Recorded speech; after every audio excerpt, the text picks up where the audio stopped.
Oke, buku Agatha Christie selanjutnya adalah buku yang udah sering banget saya ulang-ulang baca dari saya SMA sampai hari ini, yaitu Pembunuhan ABC.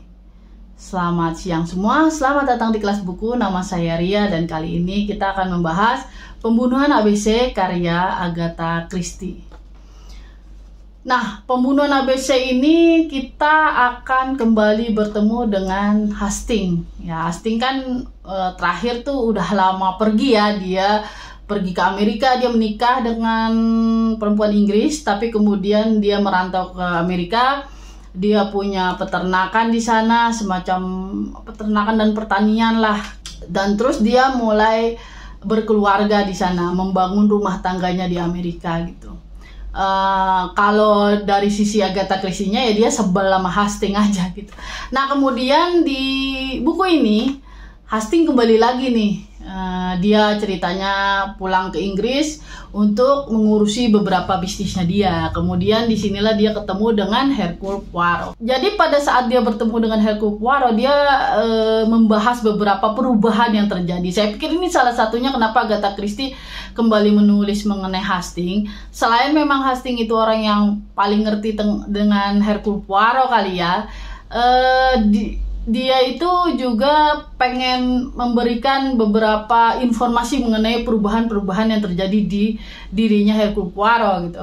Misalnya salah satunya, dulu kan mereka tinggal bareng nih di satu apartemen. Sekarang si Hercule punya apartemen sendiri gitu. Dan apartemennya itu apartemen yang Hercule banget gitu, yang simetris, yang warnanya putih dan sebagainya. Terus di situ juga dikenalkan dengan beberapa pegawainya Hercule. Hercule kemudian cerita bahwa dia dapat surat nih, suratnya nggak jelas gitu. Jadi surat ini dari seseorang yang dikirimkan kepada dia gitu. Tapi Hercule itu agak kesentil dengan surat ini. Jadi inti suratnya sih kayak tantangan gitu loh. Hercule, kamu tuh ngerasa pinter banget sih. Coba kamu bisa nggak menyelesaikan masalah ini gitu. Kemudian ditandatangani dengan ABC gitu aja. Jadi di surat itu hanya disebutkan tempat dan tanggal. Ada suatu kasus yang terjadi. Tempatnya itu semacam kota ya, kota kecil. Kemudian kejadian ya pada tanggal yang disebutkan benar-benar terjadi pembunuhan. Pembunuhan terhadap seorang perempuan, dia itu pemilik toko tembakau. Namanya dari A. Dan dia berada di kota A. Kemudian di situ ada buku ABC. Buku ABC itu kayak buku guide gitu perjalanan yang berada di sebelah badannya gitu, dan terbuka, dan keadaan di situ kota itu di halaman yang terbuka itu adalah halaman petunjuk mengenai kota tersebut gitu. Kemudian surat kembali berdatangan, muncul nanti akan jadi kejadian nih di kota B gitu kan. Kemudian dicari, yang dicari itu kan huruf B. Nah, ternyata benar-benar ada gitu. Ada seseorang juga mati dari huruf nama depan dan nama belakangnya B di kota B. Kemudian ada buku ABC itu juga, kemudian C, D, kemudian sampai E, akhirnya terungkap semuanya. Nah, yang lucunya di buku ini adalah biasanya kita tuh hanya ada satu sudut pandang aja.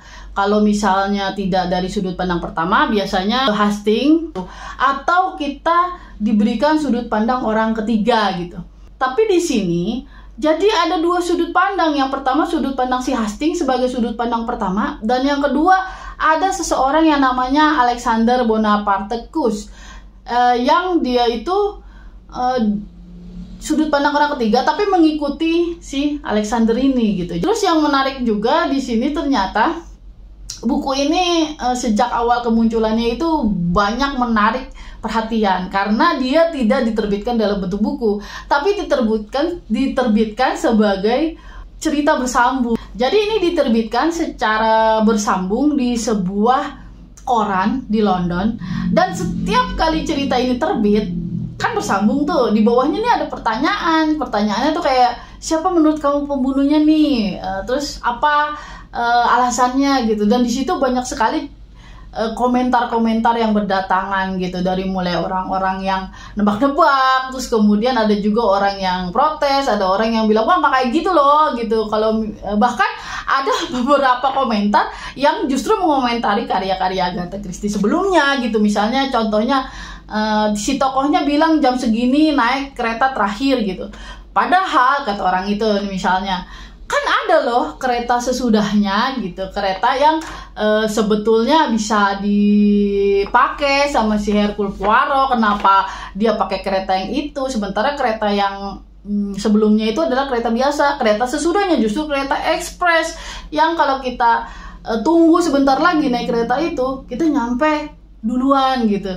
Hal-hal seperti itu banyak orang nulis, kayaknya emang banyak orang yang pengen ngobrol lah sama si Agatha Christie ini gitu. Yang menariknya juga di buku ini ternyata banyak banyak semacam bocoran beberapa hal yang akan terjadi gitu. Entah itu mungkin karena diceritakan sudah lama nggak ketemu, jadi Hercule Poirot itu banyak menceritakan tentang kasus-kasus yang pernah dia alami gitu. Dan kemudian dia juga bukan menceritakan sih, seperti overshadow nanti bakal ada apa gitu. Kayak misalnya contohnya si Hercule Poirot cerita gitu, gimana kalau misalnya ada kejahatan nih, ada 4 orang main kartu nih, terus kemudian salah satu mati, terus dari 4 orang itu nggak ada orang yang pergi gitu dari situ, berarti kan si tersangkanya mereka berempat doang yang ada di meja itu gitu. Nah sebenarnya itu kan nantinya akan menjadi sebuah buku ya, yang judulnya Kartu-kartu di meja gitu.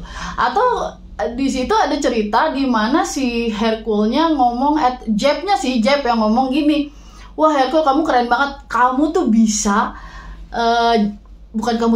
jangan-jangan kamu nanti menyelidiki orang yang membunuh dirimu nantinya gitu kan. Dan ternyata itu kan benar.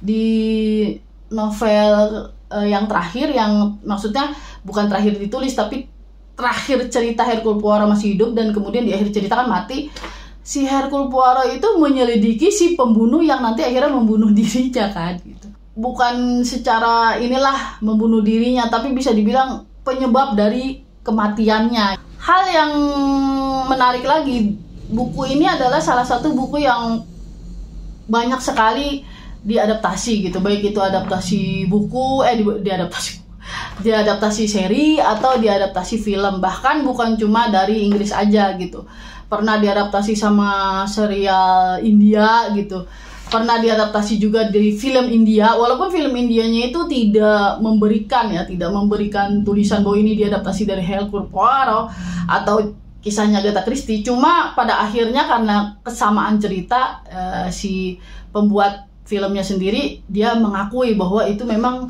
terinspirasi dari pembunuhan ABC gitu. Plotnya banyak juga dibahas di cerita lain gitu, yang mirip kayak gitu yang pembunuhannya berantai ABC gitu dan seterusnya ya. Kemudian pernah juga dibuat oleh serial Jepang, juga pernah dibuat film kartun dan segala macam. Yang terakhir adaptasinya itu adalah adaptasi dari seri di BBC. Adaptasi di seri sendiri kan 2 kali ya. Yang pertama itu di Agatha Christie's Poirot, dan kemudian diadaptasi secara mandiri, judulnya di ABC Murder. Nah kalau untuk yang seri yang Agatha Christie's Poirot itu asik banget gitu. Jadi saya malah senang banget dengan yang itu, walaupun itu jadul, tapi saya senang dibanding adaptasi yang sekarang gitu. Yang adaptasi yang sekarang tuh memang BBC itu kalau mengadaptasi bukunya Agatha Christie itu tidak ngeplek sama, dan biasanya saya suka karena penerjemahannya kadang lebih masuk akal atau lebih nyambung lah dengan sekarang gitu ya. Nah yang ini terlalu banyak perubahannya dan sampai ke hal-hal yang menurut saya kok mungkin secara pribadi aja saya nggak suka gitu. Saya nggak suka Poirot seperti itu gitu. Poirot yang periang, yang jenaka, yang selalu optimis dalam hidupnya, dalam adaptasi yang terakhir itu menjadi orang yang sangat getir, yang sangat kelelahan, udah tua, nggak tahu lagi mau ngapain gitu kan. Kesannya dia itu kesepian. Jadi dalam cerita yang terbaru itu Hastings nggak ada, Jeb nggak ada gitu. Dan saya baru nggak ya, kalau nggak ada Hastings dan nggak ada Jeb, Poirot nggak asik gitu. Dia jadi orang yang sangat menyebalkan.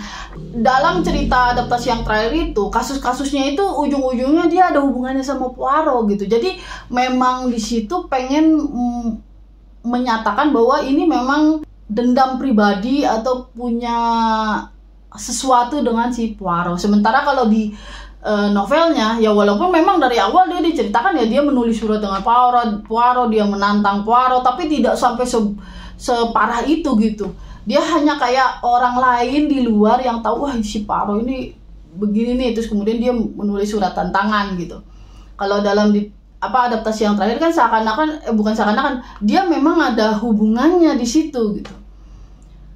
Terus yang menarik lagi adalah mungkin ini pertama kalinya Agatha Christie menulis yang menyerempet ke serial killer gitu. Walaupun ini kan ditulis pada tahun 1935 ya. Pada saat itu kan yang namanya kasus-kasus kejahatan itu masih sederhana sekali menurut tanggapan polisi, bahwa pokoknya kalau misalnya ada orang terbunuh berarti orang sekitarnya nih yang dicurigain gitu. Ini pun begitu. Jadi yang salah satu yang bikin ribet di buku ini adalah banyaknya tersangka gitu. Bayangin, pembunuhan yang pertama tersangkanya ada macam-macam nih, siapa gitu. Walaupun pada akhirnya nanti akan terpusat pada satu orang nih, kayaknya nih dia nih. Tapi terus kemudian terjadi pembunuhan yang kedua yang nggak ada hubungannya sama pembunuhan pertama. Kemudian di sini pun ada semacam tersangkanya lagi dari sekeliling mereka. Kemudian pembunuhan ketiga dan selanjutnya gitu. Tapi apakah ini pembunuhan berantai atau bukan, tentu saja jawabannya ada di terakhirnya. Seperti biasa Agatha Christie itu memberitahu semua ceritanya, si pembunuhnya, motifnya dan segala macamnya itu pada akhir cerita. Oke, sampai di sini pembahasan buku kali ini. Kalau ada yang salah atau ada yang perlu diperdebatkan, silakan tulis aja di kolom komentar ya. Saya Akhirul Kalam. Assalamualaikum warahmatullahi wabarakatuh.